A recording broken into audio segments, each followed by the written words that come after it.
Time covers up the past. People and places can become hidden in the undergrowth. But these woods on the edge of Avon Gorge in Bristol witness something special which should never be forgotten.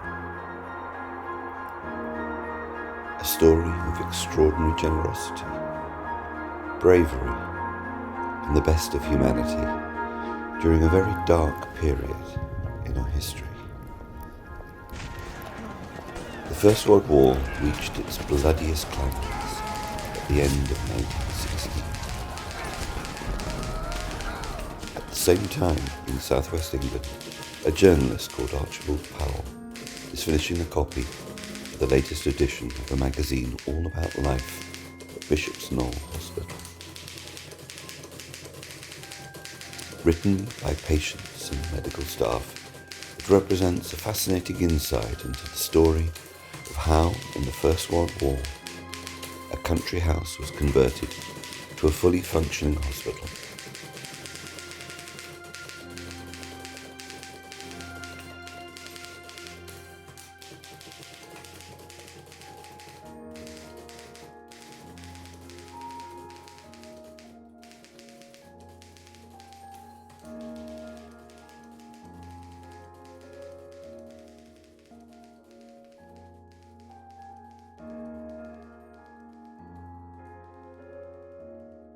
A hospital funded completely by the house owners, Colonel Bush and his wife Marjorie, at a cost that today would be close to £10 million.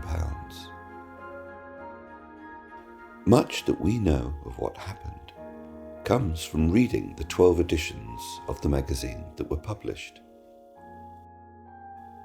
There were stories recalled from the time in the front line and unique reflections from the soldiers and those tending them on what life was like on a daily basis at Bishop's Knoll. What's most remarkable is that all the soldiers in the hospital were Australians. The magazine was called Cooey, a greeting commonly used down under. So what moved the Bushes to convert their home to a hospital? Why was it only for Australians? And what exactly was it like for those young men scarred by war and thousands of miles from home? Chris Stevens is a local Bristol historian and a volunteer at the Woodland Trust, the current guardians of these woods. There's no one better to explain Bishop's Knoll story, as he has researched the whole period extensively when writing a biography of Colonel Bush, including a history of the hospital. When Bush left school, his brothers had gone into the family firm, and he always wanted to be a farmer. And eventually, to cut a long story short, with a friend of his, he went out to Australia, not wanting to do farming, but he started off with a bit of gold prospecting, which wasn't successful, and then he tried selling horses, and that wasn't very successful. But on the way back from one of these trips, he discovered an area which he thought would be very appropriate for sheep farming. So he started sheep farming. And initially it went very well. At the peak he had 100,000 head of sheep, and eventually came back to England, really because his children got to the school age. That's usually what happened in Australia. Children got to school age, came back to England. And that's when he bought Bishop's Knoll. When the war came, he always felt indebted to Australia because it made him a wealthy man. He liked the people. So he wanted immediately to have a hospital that was devoted to Australians. But he was told by the authorities that were that to happen, there would have to be Australians in charge of it. And he didn't want that. He wanted to be in charge of his hospital. Fortunately, his brother by that time, one of his brothers was a medic. So he was actually in charge. All the war veterans were supposed to come via him, be filtered, and then put out to the various voluntary sectors. And there were a lot of voluntary hospitals looking after those after they were operated on. But Bush was managed to get the special agreement where Australians could come direct to him. And it said that he went down the platform at Temple Mead saying, any Australians, come to my hospital. He built an operating theatre in the front drive of the house, a very modern one. It was greatly approved. And I think he only lost something like 3 soldiers in the course of the war. It had a very, very good record. It was the very best. He wanted them to be treated specially. And the entertainment they put on was terrific. I mean, you look at the programme of the entertainment they put on, almost every day of the week there was something for them to do, quite apart from recovery. There were, of course, people who was confined to bed. At any one time, of the 100 patients he had, 50 of them would be still in bed, having had their operations. But half of them were either recovering in the woods, or else they'd be out on one of the many entertainments. They took them out to all sorts of places, including going down the river, going to Bath. A whole lot of things were laid on for them. Powell had a lot to do with the organising, and essentially the local gentry's arms were twisted, and that's how it happened. And everybody provided everything for free. I mean, the petrol for the trips to take them out, the cost of the boat going down the river. They went to Weston. All these things were entirely done by the locals. Most of the soldiers recovered. They went back into the services. They were shipped back, either back into the forces, or they were repatriated to Australia. At the end of the war, they all, of course, left. The last patient left in February 1919, whereupon Bush hauled down his Red Cross flag, which had been up on the tower. And that was the end of it. And then he went back to being, an ordinary gentleman. 11 years after these events, Colonel Bush asked Powell to write a history of Bishop's Knoll, and he gave him the chance to share key extracts from Cooey and capture the reflections of those who were there at the time. It was Colonel Bush's idea, and it was he who offered the prize of 6 briar pipes for the winner in a competition for naming the magazine.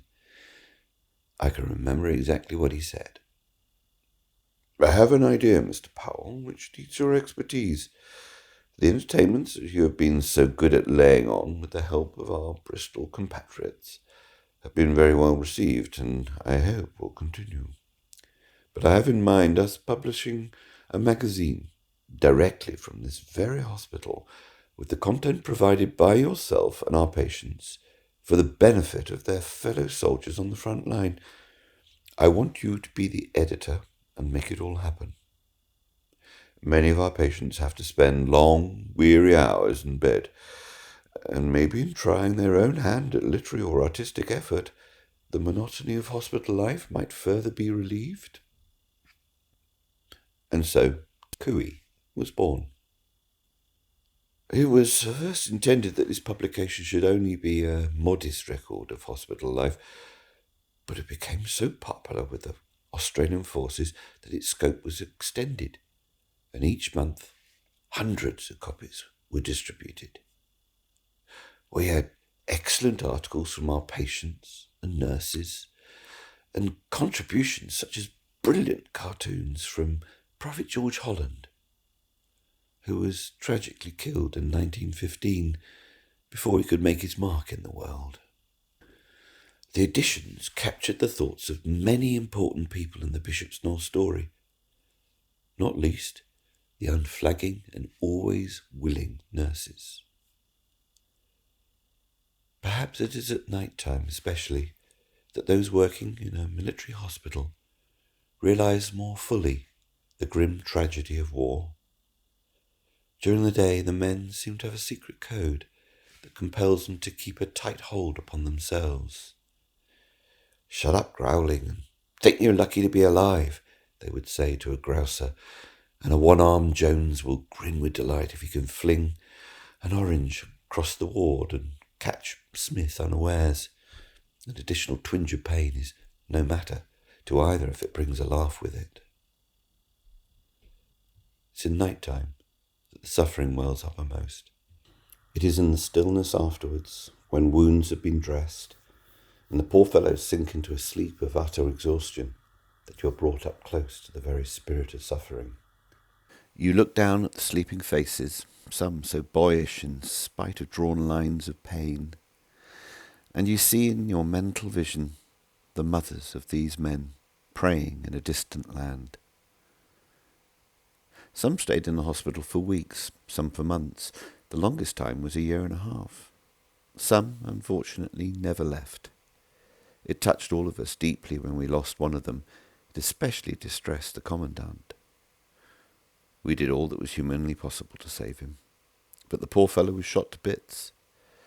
We knew that he had to die, so we put a nurse to stay with him to the end and to help him through the last hard journey with human kindliness and sympathy. Before the end came, he was wandering in his mind. We found from his talk that he had a wife in Australia, and after a quarrel he had left her hastily and then enlisted. He never saw her again, but in those last days of his life his thoughts were constantly of her, and in his delirium he mistook the nurse for his wife, and he made up the quarrel with her, and died quietly, holding her hand in his and soothed by her voice. Many men were lucky enough to be nursed back to life at Bishop's Knoll, only to be sent back to those insatiable trenches by the inexorable need of war for every man who could hold a rifle. There were no others to fill the empty spaces except those who had already been wounded. For them Bishop's Knoll was a temporary haven before a return to hell. I know their names well, even today. Vincent, Alexander, Arthur Fleming. He was one of the best liked of all the boys who came wounded to Bishop's Knoll. He had a glorious baritone voice, and he and other musical friends had charmed us with their gift of song, and now the voice is silent forever. I suppose they all knew the risks, and they faced them with typically good humour. I can remember once a hostess who entertained some of our patients to tea. When wishing them goodbye, she said, "Do let me have your names. It would be so nice to watch the casualty list to see if you're wounded again." I remember the boys found that very funny. Cooey ran for 12 editions until it became impossible to get the paper and ink to continue. It now represents a unique record of personal happenings and experiences of the war times which might otherwise pass into oblivion. Historians will illuminate the broad path of war with the searchlight of official records, but with the help of our soldiers in hospital and in training camps, we applied the pocket flashlight to the sidetracks of individual experience. We were all blessed by time with convalescents, men whose regard is a treasured possession. As these lines are penned, many a name comes to mind, many a face, clear-cut and character-marked, rises in my mental vision. They have of course now gone their ways, but the pleasure of their presence lingers and will always linger as long as memory lasts.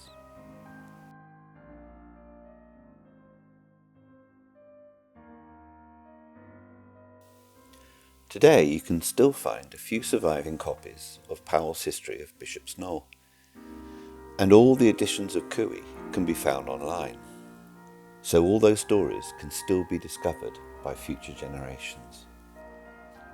Colonel Robert Bush died just on the eve of the Second World War, mercifully spared the pain of his 2 sons dying in battle, and Mrs. Bush moved out of Bishop's Knoll.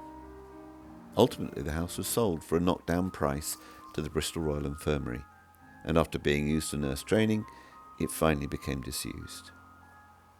The terrace gardens became overgrown and became a secret garden that only a lucky few stumbled upon.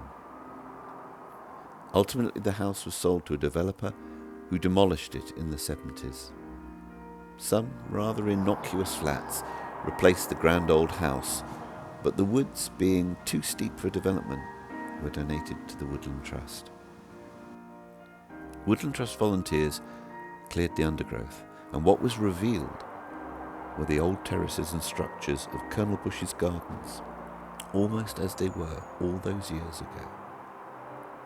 And where the patients and nurses walked, there are now memorial plaques that ensure future generations will never forget the acts of the Bushes, their nurses and doctors, the hugely supportive Bristol community, and the bravery and humour of those young Aussie soldiers.